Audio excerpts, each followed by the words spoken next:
So this is just a short video on the introduction to our CRM system. So from the login page, brings up the main page. If there are any tasks that are due, they will be listed on the left hand side here. As you can see, there are none at the moment. First thing to do is if you go up to people and organisations, click on that, and always make sure that it's on companies, which is at the saved lists at the bottom. Select that and then go to more filters, select phone number, because this is how we do our searching from the phone number. Always make sure that it is starts with, and depending on what code you're working on that day, but let's say for instance it's a Leeds postcode, so 0113. That would then bring up all of the companies based in the Leeds area, which you can see there are 50. In this particular case, I've set up a non-existent company which is under our own telephone code, which is 01785. So in this case we'll work on 01785, apply, and you can see that brings up 409. The first company I've set up, as you can see, is a test company. So if we click on that, that then brings up all the relevant information on the company that you need, telephone number, email, address, etc. When you do go through these contacts, if you need to update anything, it's just edit, and then you can add or change any information that requires updating. So if the person has left and the secretary gives you the new person's name and their contact number and their email address, an email address is really important to us if that can be updated as you go along. So there's all the information there that we need. So first thing you would do is you'd be calling up the contact number.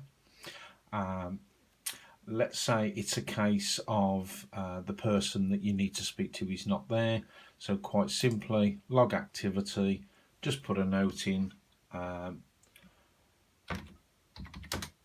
not available.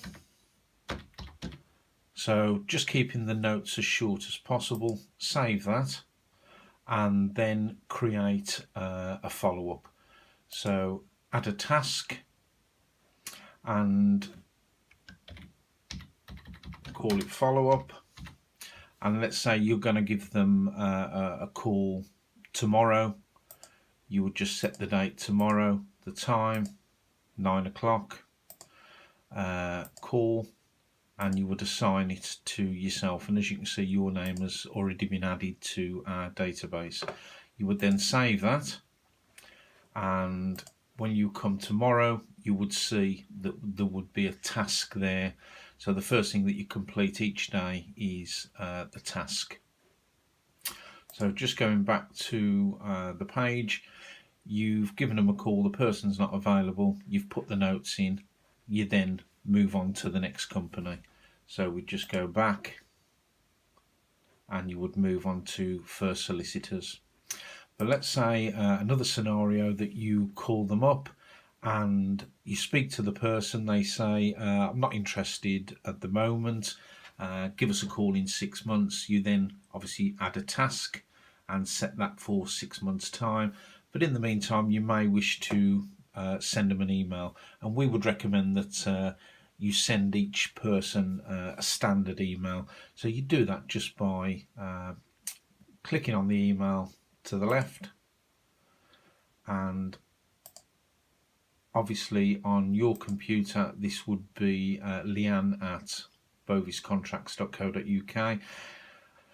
You would then have a standard script, so I've just got it set up in Word, so it would be copy and then paste that in. Subject would be introduction or whichever is relevant for the email, and send. and again, you've set up your add task. So you've set up your callback for 6 months, and that would be it. Again, you would then move on to the next one. So I hope that gives you a short insight as to how the CRM works. All that we'd say is that please add as much information as you can. For every customer, always add a log activity, because that's the only information that we've got to go off. So that would indicate to us the amount of calls that are being made, on each login. Now, if you didn't put any log activity on, it could show that sometimes you're only making 10 calls in a 1 hour session. So you can understand that we would then question the fact that, are you making the volume of calls? So it is kind of key that you do add the log activity on. So I hope this has helped.